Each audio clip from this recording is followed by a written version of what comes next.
Student, let begin accountancy class 11। Okay, हम आगे continue कर रहे हैं अपना चैप्टर जो हमारा अकाउंटिंग इक्वेशन चल रहा था।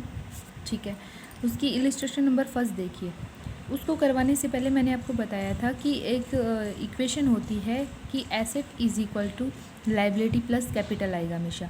मतलब जो टोटल आपकी एसेट्स होती हैं वो लाइबिलिटी और कैपिटल का ऐड होती है। ठीक है, ये हम कर चुके हैं। तो अब देखिए, सबसे पहला है prepare a accounting equation from the following transaction. आपको एक अकाउंटिंग इक्वेशन बनानी है। ठीक है, तो सबसे पहले फर्स्ट इक्वेशन क्या कहती है, आपको इसमें जब भी आपको करना है तो आपको देखना है इफेक्ट कहाँ जाएगा। ठीक है, इसमें क्या करेंगे, देखिए फर्स्ट क्या है, Sachin start business and introduce capital 1 lakh in cash. मतलब क्या किया, सचिन ने 1 लाख की कैपिटल लगाई है। ठीक है, तो अगर 1 लाख की कैपिटल सचिन ने लगाई है तो कैपिटल में क्या हो जाएंगे, इतने ऐड हो जाएंगे। और जितनी कैपिटल वो लगाएगा वो आई किस फॉर्म में है, कैश की फॉर्म में। तो इसका मतलब बिजनेस में कैश आया है और वो किस फॉर्म का है, कैपिटल की फॉर्म का।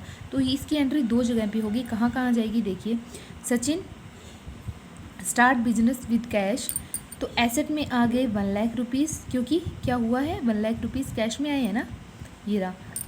एंड दूसरी साइड क्या हुआ है, 1 लाख कैपिटल में आ गई। यहाँ पे लाइबिलिटीज़ में 0 आएंगे। अब आपको पता होना चाहिए एसेट के बहुत सारे पार्ट होते हैं, वो हम नेक्स्ट करेंगे आगे।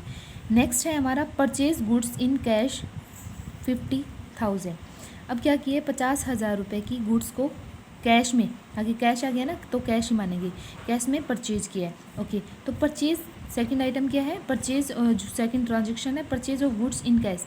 तो अगर कैश में गुड्स परचेज हुई हैं तो इसका मतलब क्या हुआ, 50,000 की एसेट तो आई हैं। ठीक है, मतलब जो गुड्स है ना वो गुड्स की क्या होती हैं, एसेट होती हैं।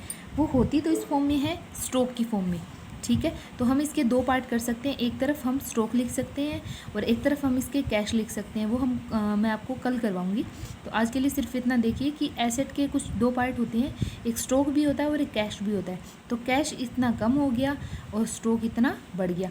मतलब जो एसेट थी वो ना तो कम हुई है और ना ही ज़्यादा हुई है, वो उतनी 1 लाख की 1 लाख। ठीक है, ना लाइबिलिटी पे कोई इफेक्ट आया और ना ही कैपिटल पे कोई इफेक्ट आया। थर्ड है हमारा परचेज फर्नीचर फ्रॉम मिसिस सम्राट फर्नीचर 20,000। ठीक है, अब क्या हुआ, मिस्टर सम्राट जो फर्नीचर है उनसे 20,000 का फर्नीचर परचेज़ किया गया। अगर परचेज़ करेंगे तो हमारी एसेट आएगी, फर्नीचर आया ना। और साथ में अगर अब यहाँ देखिए कहीं भी ऐसा मेंशन नहीं है इन कैश। अगर कैश नहीं लिखा तो हम कैश कम नहीं करेंगे, उसकी जगह पे हम क्या कर देंगे, अब की बार हम मान के चलेंगे हमने उधार पे सामान लिया है, क्योंकि कहीं भी मेंशन नहीं है कि कैश में लिया है। तो इतना तो हमारे पास 20,000 का फर्नीचर आ गया। नेक्स्ट जो हमारी इक्वेशन है ट्रांजेक्शन उसमें, और 20,000 की हमारी लाइबिलिटी बढ़ गई। ठीक है, हमारी लाइबिलिटी बढ़ गई, मतलब इतने पैसे हमें देना है, हमारी जो क्रेडिटर्स बन गए हम इतने। ठीक है, इधर कैपिटल पे कोई इफेक्ट नहीं। अभी इसको सॉल्व कर लेते हैं, कितना आ गया 1,20,000 और इधर 20,000 वही और इधर 1 लाख का 1 लाख। अब नेक्स्ट क्या कहता है, देखिए goods sold costing 25,000 for 35,000 against cash. अब क्या हुआ कि 25,000 की कोई आइटम, मतलब 25,000 की गुड्स थी हमारी, जो हमें नहीं पता पहले परचेज़ की थी या कैसे कुछ क्या है। ठीक है, तो 25,000 की थी लेकिन 35,000 में बेच दी। इसका मतलब क्या हुआ, कैश में तो आ गई 35,000। ठीक है, लेकिन जो गुड्स बेची, जो गुड्स कम होंगी वो कितनी होंगी, सिर्फ 25,000 की कम। ठीक है, तो वो 25,000 हमने यहाँ पे कम कर दिया।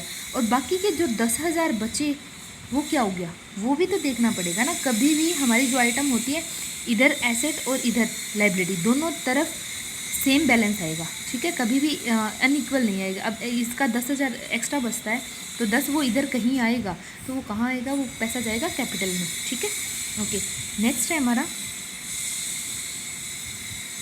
पेड मिस्टर सम्राट फर्नीचर इन कैश। अब जो मिस्टर सम्राट से हमने पहले लाइबिलिटी ली थी ना, लाइबिलिटी पे जो हमने सामान परचेज़ किया था वो उसकी पेमेंट कर दी।